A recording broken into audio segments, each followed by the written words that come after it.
আজ বৃহস্পতিবার 11ই ভাদ্র 2025 সালের 28শে অগস্ট, সিংহ কন্যা রাশি, কন্যা লগ্ন, ভার্গো সাইনের জাতক জাতিকাদের আজকের দিনটি কিন্তু মধ্যম প্রকৃতির অতিবাহিত হবে।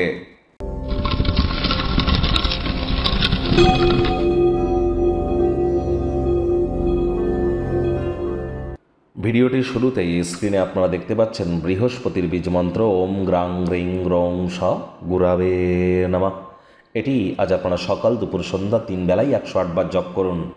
কথায় আছে, যার বৃহস্পতি তুঙ্গস্থ বা বৃহস্পতি যার উচ্চস্থ বা বৃহস্পতি যার ভালো পজিশনে আছে, বাকি গ্রহ খারাপ পজিশনে থাকলেও সে ব্যক্তির উন্নতি এক কথায় অবধারিত।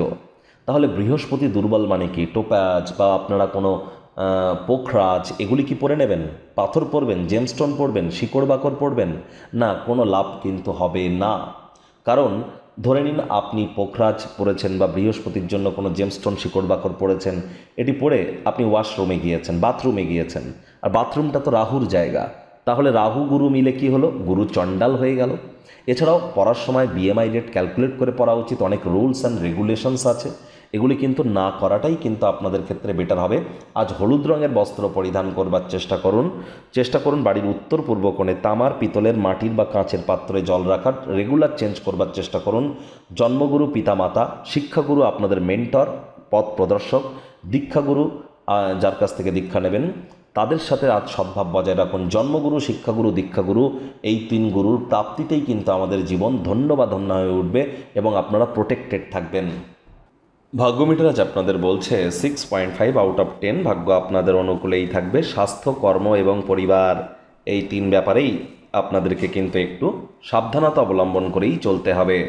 কায়িক পরিশ্রমের কারণে শরীরে ক্লান্তি অনুভব করতে পারেন। ঘাড়ে এবং পিঠে কোনো এক নাছোড়বান্দা ব্যথা কিন্তু আপনাদেরকে ভোগাতে পারে। আজ অবশ্যই ইমিডিয়েট যদি কোনো সমস্যা দেখা দেয়, নিকটবর্তী চিকিৎসকের পরামর্শ নেবেন। নিজে থেকে যেন মেডিসিন কিনে খেতে যাবেন না, তাহলে মেডিসিনের উপরে নির্ভরশীলতা কিন্তু আপনাদের বেড়ে যেতে পারে। আর যারা অর্থগত ব্যাপারে দীর্ঘদিন ধরে সমস্যার মধ্যে দিয়ে যাচ্ছিলেন, কোনো না কোনো জায়গা থেকে হঠাৎ করে অর্থের আগমন কিন্তু ঘটতেই পারে। দ্রুত অর্থ উপার্জন করার আকাঙ্ক্ষার অধিকারী কিন্তু আপনারা আজ হতেই পারেন। তবে দিবাস্বপ্ন দেখলে কিন্তু পতন অনিবার্য। নিজের কাজ নিজে করুন, অন্যকে দিয়ে করাবেন না। কথায় আছে, আপনি আচরে ধর্ম, অপরে শিখাও। আজ নতুন উদ্যোগ পরিকল্পনার পাশাপাশি নতুন নির্মাণ কার্যের শুরুয়াতও কিন্তু করা যেতেই পারে। তবে চাকরিজীবী যারা আছেন, তাদের অফিসে কম কথা বলে কাজ বেশি করতে হবে। মনের থেকে মস্তিষ্ককে বেশি দাম দিতে হবে। কোনো প্রকার অফিস পলিটিক্স বা গসিপিংয়ের অংশ যেন হবেন না। বসের কিন্তু কুনজরে পড়ে যেতে পারেন। রাজনীতিবিদ যারা আছেন, জনসংযোগ বৃদ্ধি করুন। হার্ডওয়ার্ক, কঠোর কায়িক পরিশ্রমের কোনো বিকল্পই কিন্তু নেই। শিক্ষার্থী বিদ্যার্থীরা যে কোনো প্রকার পরীক্ষা প্রতিযোগিতায় সফলতা অর্জন করবেন। উচ্চশিক্ষার জন্য যারা বিদেশ যাত্রার কথা ভাবছিলেন, ভাগ্যদেবীও আজ আপনাদের পক্ষেই আছেন। সন্তান সন্ততি থেকে থাকলে তারাও তাদের কৃতিত্বের দ্বারা আপনাদেরকে গর্বিত অনুভব করাবে।